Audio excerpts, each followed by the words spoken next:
พวกเจ้ามือหนึ่งพากันเฮ็ดย่างขี้ข้านหลายเด้อขี้ข้านคักเฮ็ดมื้อละ3 เทื่อเข้าใจบ่ล่ะเฮ็ดก่อนที่สิหลับ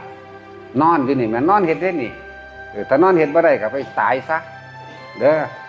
ง่ายคักปานนี้แล้วนั่นน่ะบ่ได้ไปลำบากอีหยังเลยเด้นอนเฮ็ดซื่อๆนี่แหมนอนแล้วก็เอาสติเอาความคิดนี่แหมพูดโธพูดโธนี่พูดโธพูดโธอยู่ในแค่ลมหายใจเข้าออกนั่นนะจนว่ามันหลับไปนั่นแหละเต็มที่นอนอย่างผู้ทรงฌานนั่นแหละนอนแบบนั้นเด้อนอนแบบผู้ทรงฌานนอนแบบผู้มีบุญถ้าผู้ใดตายในขณะนั้นใดมันแปลอนาคามีพุ่นพวกเจ้าเอ้ยมันธรรมดาบ่ได้กลับมาเกิดเด้เพิ่นได้เฮ็ดเอาคือหยังนี่เนาะบ่ได้ลงทุนเด้พวกเจ้ามานี่ยังลงทุนอยู่เด้นี่เอาของเอาอันนั้นอันนี้มาถวายพระอยู่นี่แล้วเนาะแต่ว่าขอบ่ได้แล้วค่อยฟาดแล้วเด้ นั่นแหละนอนเฮ็ดนี่คือเวลาที่1เด้อกำหนดเวลาให้ว่าก่อนที่จะหลับคือนอนเฮ็ดเวลาที่2ก็นอนเฮ็ดอีกเด้ก่อนที่จะลุกก่อนที่สิลุกขึ้นไหมหรือว่าตื่นปุ๊บยืนคำจ้ำขึ้นรถบ่นะมันบ่ยืนขึ้นได้เลยมันแต่ง่วงเงี้ยอยู่ก็คิดอยู่คือเก่าวันนั่นแหละบัดพยายามดึงสติดึงความคิดแต่ของขึ้นมาเอ้าอาจารย์ว่าให้กูรู้ลมหายใจจักหน่อยแค่อุณหภูมิเกิดปั๊บพ่อไปบัดนี้ลุกไปหาข้าวของน้ำของใน1เขาเป่าไฟซะแม่นบ่ล่ะเฮ็ดนานขนาดใดเฮ็ดแค่ว่าอาการปิติตัวนี้อุณหภูมิเกิดแวบเดียวพอละกูบัดนี้ยังว่าขี้ข้านเนาะเป็นซ้ำนั่นแหละกรรมฐานขี้ข้านหาให้เบิดทุกวิธีแล้วเวลาที่3เฮ็ดเวลาใดเวลาเที่ยงพักเที่ยงคนทำงานก็ต้องพักเที่ยงกินข้าวแม่เนาะสิเป็นพักบ่ายก็สร้างก็ถือว่าพักเที่ยงซะพักบ่าย2ก็ตามเด้อมันต้องเฮ็ดได้จักหน่อยได้มั้ยเฮ็ดทำใดบ่ได้ให้เฮ็ดโดนเด้เฮ็ดเพียงแค่ชั่วขณะลัดข้อมือเดียวแม่นี่พวกเจ้าเฮ็ดจังสิเบิ่งเนี่ยซ้ำนี่แม่แต่ว่าเอาอีหยังมาเป็นเครื่องยืนยันว่าแต่ของเฮ็ดได้เอาอาการปิติหรือจุดอุณหภูมิที่มันขึ้นวาบนึงพ่อกูเศร้าอาจารย์ว่าเฮ็ดแบบขี้คร้านก็ได้คือกันนี่ล่ะเด้อนี่คือกรรมฐานขี้เกียจแต่ว่าเฮ็ดได้มีได้อานิสงส์มันมีมากขนาดใดพวกเจ้าเอ๋ย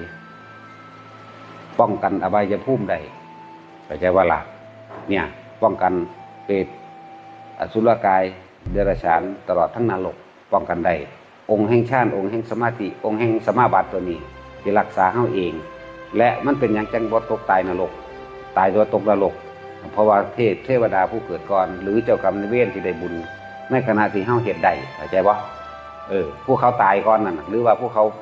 เปลี่ยนภพไปเป็นเทวดาเขาสิกระซิบใส่หูเฮาบาดใจสิขาดสมมติว่าเฮาตายโดยบ่ได้ตั้งใจเข้าใจว่าตายโดยว่าตั้งใจมีผู้ใดตั้งใจตายจักคนอยู่บ่มีดอกเข้าใจว่าซั่นปานว่าเคยตายหรือได้ที่บ้านข่อยพี่มันเคยตายสิจักว่าข่อยตั้งใจตายมันคนละแบบเพราะพวกเจ้า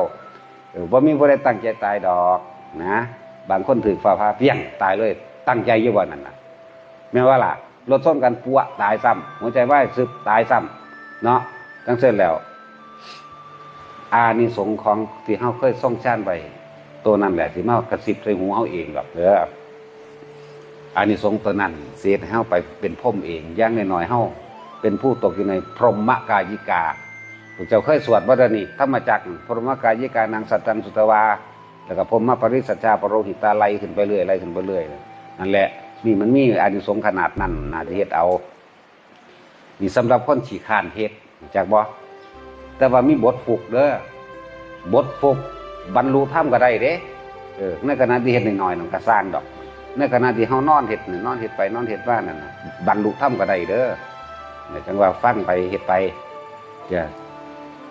อันนี้คือคำสอนพุทธเจ้าว่าจักเราไปใหญ่กับผู้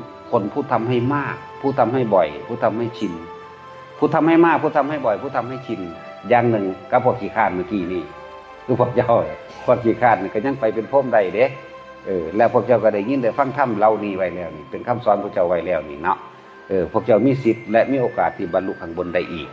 ถ้าบุคคลที่ทำให้มากทำให้บ่อยทำให้ชินทำให้เป็นดุจดังย่างแล้วเนี่ยอานิสงส์เขาพึงบรรลุอรหันตผลในขณะที่มีชีวิตอยู่นี่ที่หนึ่งที่สอง แม้นว่าสติมันเกิดขึ้นช้าเขาอาจจะได้อรหันตผลในขณะที่สิ้นใจขาดใจตายพอดีเลยกับได้อรหันต์ที่สามเขาพึงเข้าสู่อนาคามีกว่านั้นเพราะว่าบางที่มันเจ็บมันปวดหลายมันห้องโอ้ยยังสั่นยังสี่เนาะเนี่ยมันหลุดบ่ทันแต่ว่าทำให้บ่อยทำมากทำให้ชินนะชินจริงแต่บางที่มันเจ็บปวดเกินไปเขาพอดีมันใจขาดบุบนั่นแหละไปบัดนี้ไปสู่พรหมโลกคือเก่าเห็นบ่ล่ะแล้วสิมีเทพบรรพสัตว์หมายถึงพวกเขาเกิดก้อนเป็นก้อนเขาสิกระซิบให้เฮาเข้าสู่อนาคามีได้คือเก่าในระหว่างตรงกลางจิตมันออกไปเข้าใจว่าล่ะเป็นตาเฮ็ดง่ายๆพร้อมบ่ได้กำหนดท่าเด้อเข้าใจว่าล่ะว่าบ่ได้กำหนดท่าบ่แม่นนั่งสมาธิแบบต้องนั่งรับตาตามที่เฮาเคยได้ยินได้ฟังเข้าใจมาเด้ออันนั่งรับตาเป็นวิธีสอนถ้าบ่นั่งถ้าบ่ฟังเฮาเลยไปคิดว่าต้องนั่งเข้าใจว่าล่ะย่างอยู่ก็เฮ็ดได้นอนอยู่ก็เฮ็ดได้นอนท่าใดก็ได้มื่นตาก็เฮ็ดได้รับตาก็เฮ็ดได้เด้อบ่แม่นว่าต้องมาอยู่หน้าวัดบ่แม่นว่าต้องมาสมาทานใดๆทั้งสิ้นเวลาพวกเจ้าศูนย์ก็บ่เห็นสมาทานนำไผดอก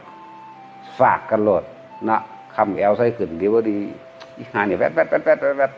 เขาบอกว่าท่านแม่นว่าล่ะจังซั่นแหละเฮ็ดได้ตลอดกาลเวลาและเป็นที่ง่ายแต่รัดสั่นพวกแกเฮ็ดทำงานอยู่ก็เฮ็ดได้ฝึกให้มันถนัดเถอะฝึกให้มันคล่องเถอะนาบ่ต้องเอายังมากดอกแค่รู้ลมหายใจเข้ากับอุณหภูมิเกิดเอาแค่นี้แต่ละมื้อแต่ละเว้นเฮ็ดไปส่งไปส่งฌานไปเจริญฌานไปสติปัฏฐาน4โพชฌงค์7อยู่อันเดียวนี่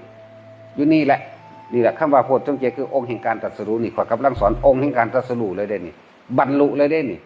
เฮาเลือกเป็นธรรมดีแล้วเนี่ยโพชฌงโฆสติสังฆาโตนี่สติเฮาเลือกเป็นธรรมดีแล้วเอาอานาปานสติบัดนี้ก็กำหนดรู้ลมหายใจเข้าออกเมื่อรู้ลมหายใจออกประคองไว้อย่างดีแล้ว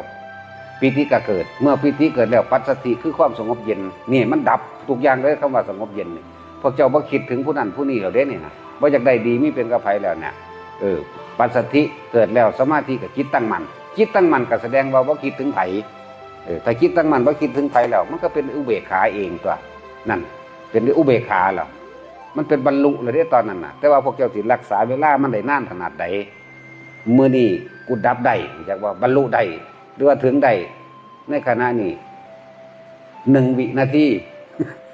มื้ออื่นเอาอีกวินาทีมื้อเอาอีกวินาทีมันก็ค่อยสะสมไปเรื่อยตัวเด้อมันก็ค่อยหลายขึ้นเองดอกสิไปวายยังกับผู้ข้าเจ้าเฮ็ดได้โดนๆเฮ็ดได้ทำไม่บ่อยทำมากจนชินแหมย่าวไปเป็นชั่วโมง2ชั่วโมง3ชั่วโมง4ชั่วโมงไหลไปเรื่อยตัวผู้ข้าเจ้าบรรลุนั่นคือข้าเจ้าเฮ็ดได้ตลอ